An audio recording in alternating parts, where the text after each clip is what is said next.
There's a question so powerful, so ancient, that it feels like it makes the universe itself just hold its breath. It really challenges the very foundation of logic and existence. In this explainer, we're not just going to look back in time, we're going to try to look beyond it to face a mystery that might just change how you see reality itself. So let's start with that very question. And there it is. If everything that exists needs a cause, then who or what created the creator? It's a question a lot of us have wondered, right? Maybe we've even been a little afraid to ask it out loud. That strange silence that follows, that's the sound of our logic just slamming into a brick wall. But what if the problem isn't the answer? What if the problem is the question itself? Okay, so here's the first big shift in our thinking that we have to make. The problem we're wrestling with might not actually be a problem with God, but a problem with us. See, we are creatures that are trapped in time, and we're trying to use our time-bound logic to understand a being for whom time might not even exist. I mean, just think about it for a second. Our entire experience of reality is built on a sequence of events. Stars are born from nebulae, galaxies spin into being, life begins. Even our thoughts have starting points. This cause and effect thing is so fundamental that we just instinctively apply it to everything, including the one who supposedly started it all. And this brings us to a really powerful analogy. Asking who created God is a little bit like asking, so what's north of the North Pole? The question itself doesn't make any sense because the very concept of north just ceases to exist at that point. It's what philosophers call a category error. We're applying the rules of our time-bound world to something that might exist completely outside of it. And this right here, this really highlights the fundamental disconnect. Our world, it operates on this linear timeline, where everything has a cause and a beginning, but the whole concept of a timeless being, it plays by different rules. It's not just without a cause, it is the uncaused source. It doesn't just lack a beginning, it exists in a state where the whole idea of a beginning is totally irrelevant. So if our time-based logic is the wrong tool for the job, what can we use instead? Well, ancient texts suggest the answer isn't some kind of logical proof, but a statement of being, one that just completely shatters our framework. This is the pivotal moment. When Moses asks for a name, the response he gets isn't a title, like king or creator.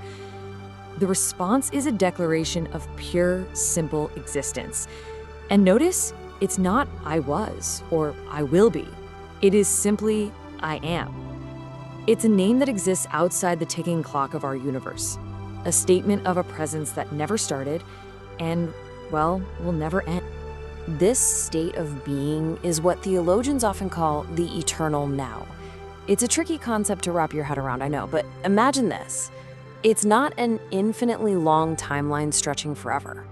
Instead, it's like the entire timeline of our universe, from the very first spark of creation to its final ember, is seen all at once in a single unified moment. And this leads us to maybe the most profound and honestly reality-bending idea in this entire explainer. See, we've been asking the wrong question all along. We've been trying to fit God into our timeline.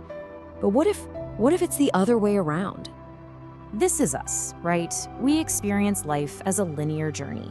We walk a path from yesterday through today and on into tomorrow. We can remember the past, but we can't see the future. Each second just ticks by, pushing us forward. Now contrast that with a timeless being.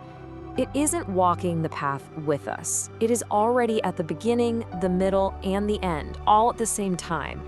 It isn't a traveler moving through time, it just is. And here it is. This is the core revelation. Just let this sink in for a second.